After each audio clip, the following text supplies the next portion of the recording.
Euroregione.news. Sapori Pro Loco, Codroipo al centro.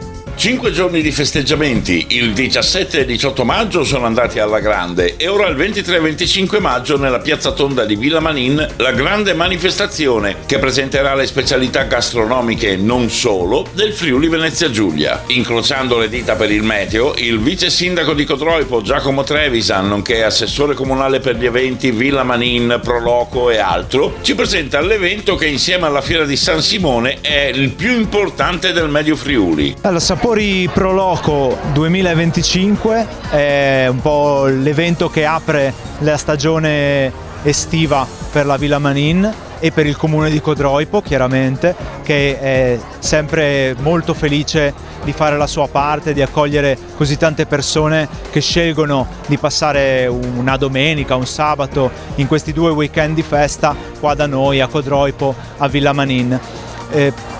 Uno degli eventi che aprono appunto la stagione, che sarà particolarmente intensa quest'estate, con ben 11 concerti e manifestazioni sportive e anche manifestazioni estive che poi si svolgeranno più in centro a Codroipo, curati dall'amministrazione comunale. In quest'ultimo periodo Villa Manin ha subito, il borgo di Passariano anche, hanno subito un restyling sia nelle parti di accoglienza, di arrivo, con una nuova cartellonistica inaugurata nelle ultime settimane e nuovi spazi in Piazza dei Dogi e nei 2 ampi parcheggi nella viabilità, diciamo, del borgo, che permettono sia un orientamento migliore che un biglietto da visita che, insomma, speriamo accogliente, chiaro e coinvolgente per chi sceglie di visitare questa meravigliosa perla del nostro territorio, del Medio Friuli e della regione.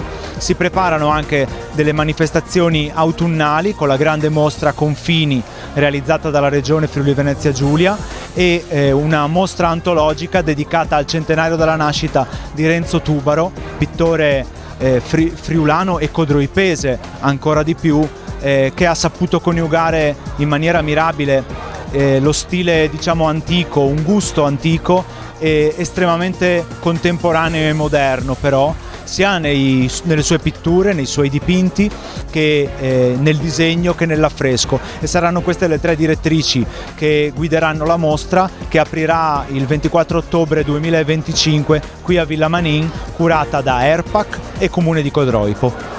L'appuntamento che rinnovo è quello di visitare ancora Villa Manin e Sapori Pro Loco 2025 nel prossimo weekend 23, 24, 25 maggio a Villa Manin di Passariano di Codroipo. Vi aspettiamo. Da Codroipo per Euroregione News, Marco Mascioli. Euroregione.news.